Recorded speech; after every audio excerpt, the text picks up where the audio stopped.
Germany's refugees crisis is getting worse. The country's recent policy shifts and European migrants have led to logical disaster. When Germany announced in August that it will waive United Nations rules and allow Syrian migrants to apply for asylum regardless of how they got there, officials knew to accept a flood of people. How hopeful families were already surging into the country from all over the Middle East, an area crippled by social strife and political chaos. Authorities predicted the arrival of more than 800,000 refugees to the country by the end of 2015, and they tried to prepare accordingly. But Germany is now sagging under the weight.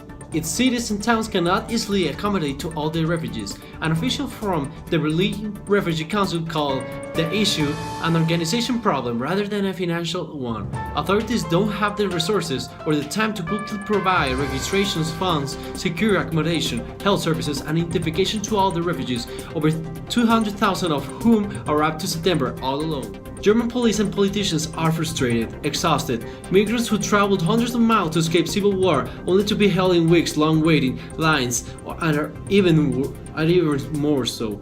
And adding to Germany's existing logistical problem now is another, the impending arrival of freezing, harsh winter. Thousands of migrants are facing similar problems. Registration officers are slow to identify and register migrants, especially those without documents, and they are also approaching the process with heightened suspicion since plenty of false claims have cropped up since the country opened its doors to Syrian refugees. In Berlin, some people have been sleeping outside for nearly a month, waiting to register.